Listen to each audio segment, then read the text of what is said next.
Bienvenue dans cette nouvelle vidéo.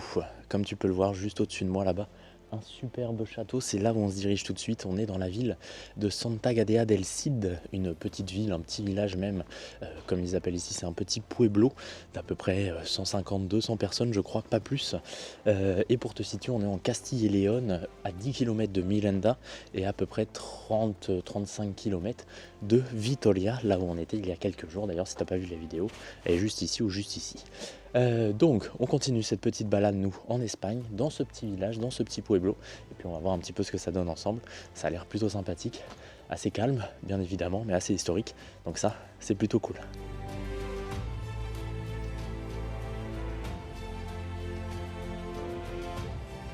Je suis arrivé sur le point, ou l'un des points en tout cas les plus hauts de cette ville, de Santa Gadea del Cid, avec le château qui est juste ici, un château qui a été construit au Xe siècle et qui a été reconstruit au XVe siècle.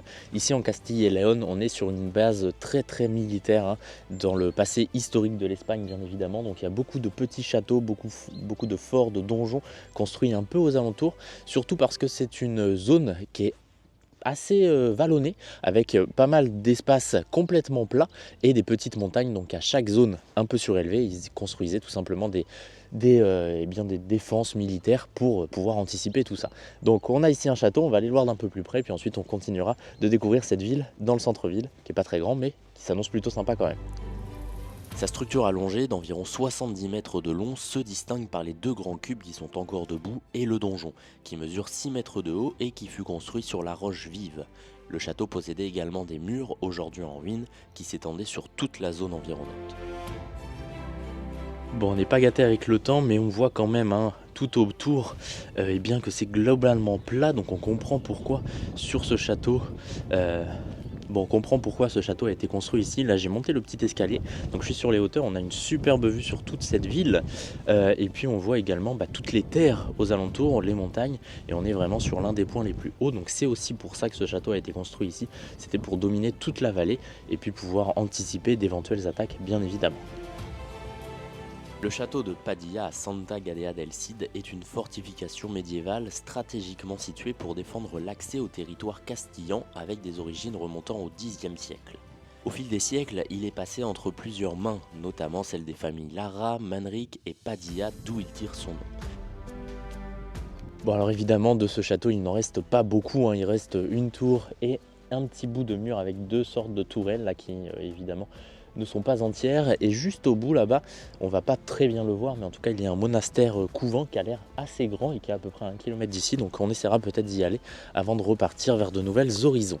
Nous on va redescendre de cette petite montagne et puis continuer de découvrir cette ville en allant directement vers le centre-ville, qui est pas très grand mais qui s'annonce plutôt sympathique quand même, et la pluie a l'air de se calmer, donc ça c'est plutôt pas mal, hein.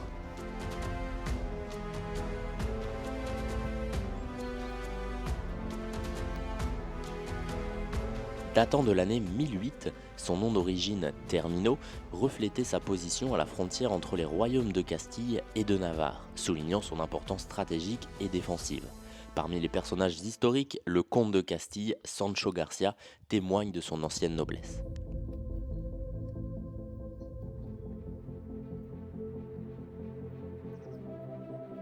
Bon, je suis dans le centre-ville avec une très grande église, hein, pour cette petite ville, ce petit village même, puisqu'il y a entre 100 et 200 personnes à peu près à toute l'année, et puis il y a un peu plus de monde l'été, mais voilà, en tout cas ça vit pas énormément, c'est un petit village. Alors moi je suis ici parce que je suis hébergé en couchsurfing, sinon je ne serais jamais venu par là je pense, mais en tout cas ça fait des belles petites découvertes, donc on va continuer de se balader dans cette ville, dans ce petit village qui est plutôt sympathique, plutôt à l'esprit médiéval même, j'ai envie de dire, avec toutes ces vieilles maisons là, avec les poutres en bois, les pierres, etc. Donc plutôt sympa.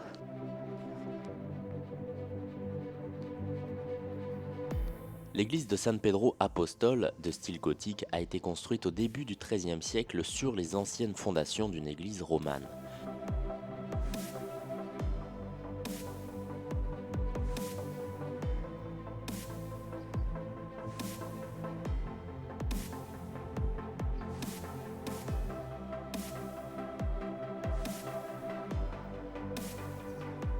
Bon, on est arrivé sur la place de l'église avec juste ici l'église de San Pedro Apostol, qui est d'un style conique gothique Renaissance, a priori, c'est ce qu'il a marqué. Alors elle est fermée, je ne sais pas si on peut y rentrer à un moment donné ou pas, puisque ça n'a pas l'air d'être très ouvert et très vivant ici, mais bon c'est pas grave.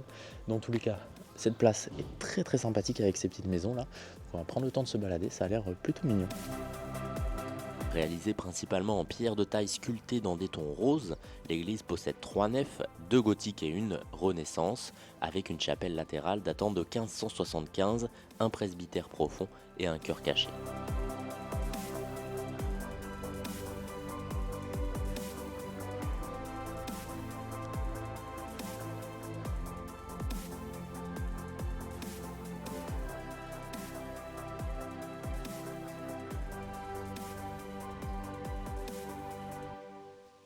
Bon, ce n'est quand même pas n'importe quelle ville, hein, puisque juste ici on a une petite stèle qui rappelle qu'elle a été construite en 1012, donc elle a fêté son millénaire en 2012, les 1000 ans d'existence de cette ville. Et juste ici on a eh bien, l'attestation qu'en 2022 elle a été élue la ville la plus belle de Castilla et Léon. Alors le Pueblo en gros c'est les petits villages ici, voilà, plus beau petit village de Castille et Léon en 2022, ce qui n'est pas rien. Je vais continuer de me balader, là on va quitter un petit peu cette place principale où il y a quand même un café-bar, c'est le seul d'ailleurs magasin, shop de cette ville, et puis on va continuer de se balader dans les rues de son centre-ville, qui est pas très grand comme je te l'ai déjà dit, mais bon c'est pas très grave, c'est un aspect médiéval qui est plutôt sympa quand même.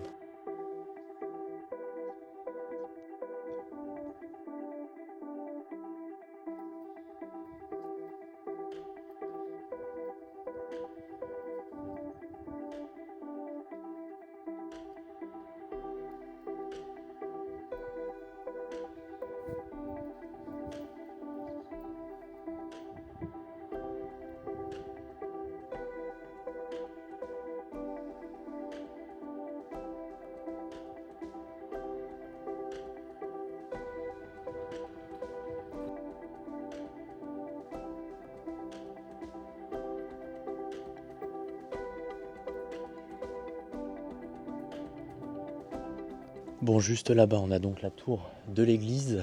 On est passé devant un petit ermitage également. Et puis, je suis toujours en train de me balader. Il n'y a vraiment personne pour le coup. C'est vraiment mort. À part un petit chat qui miaule, a priori. Mais voilà, on va continuer de se balader. A priori, il y a d'autres petites choses assez historiques à voir dans cette ville. Donc, plutôt intéressant. Notamment là-bas, il y a une petite arche. Et dans tous les cas, tous les bâtiments sont en pierre, en briques. C'est vraiment joli hein, pour le coup de se balader dans ce village, même si c'est un peu mort comme tous les villages, de 100 à 200 personnes je pense, ici dans la campagne espagnole.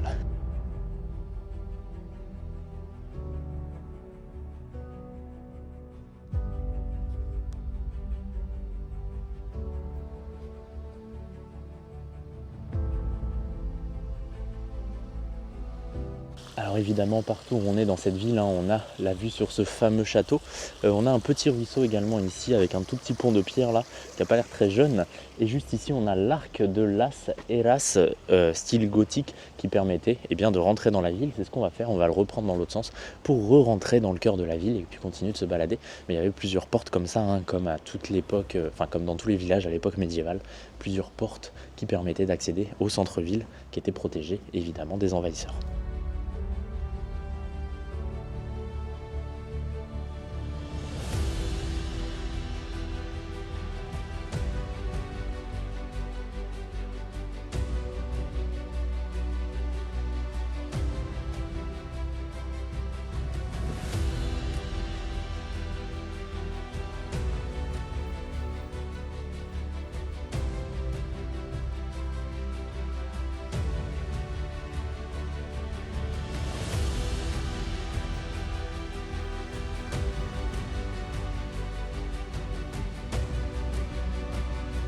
Et juste ici, c'est donc l'arc principal, la porte principale de la ville, l'arc de Encima la Vita, de style gothique bien évidemment toujours. Hein. Et puis voilà, c'est par cette porte entre guillemets qu'on rentre vraiment dans le cœur de Santa Gadea del Cid. Alors nous on va pas y repasser, hein, mais plutôt sympathique quand même de découvrir ce genre de monument dans des petits villages, des petits pueblos comme ça là. Juste en face de nous, là-bas, on a une autre église a priori avec, de ce que j'ai compris, le cimetière pas très loin. Donc on va pas forcément y aller, mais en tout cas je vais repartir par la grande rue pour eh bien, rentrer tranquillement à l'appart, puisque là le vent se lève, la pluie n'est pas très loin non plus, et on a déjà fait un bon petit tour de cette ville.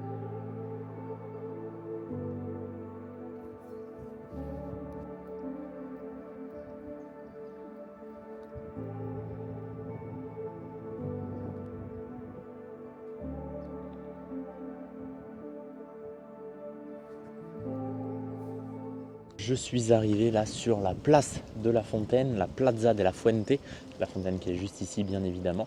Une jolie petite place avec là-bas l'hôtel de ville également de cette ville, de ce village de Santa Gadea.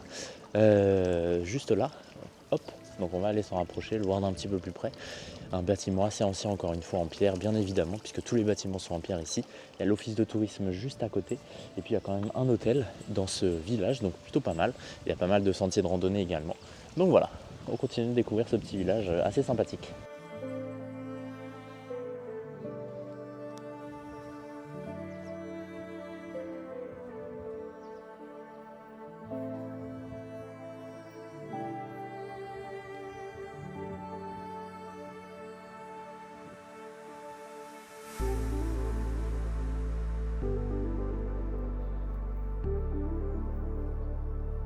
C'est avec les lumières qui viennent de s'allumer et cette église juste derrière moi qui est assez jolie, malheureusement qui est fermée quand même, donc on ne pourra pas rentrer dedans, que l'on va s'arrêter là pour aujourd'hui et cette visite de la ville.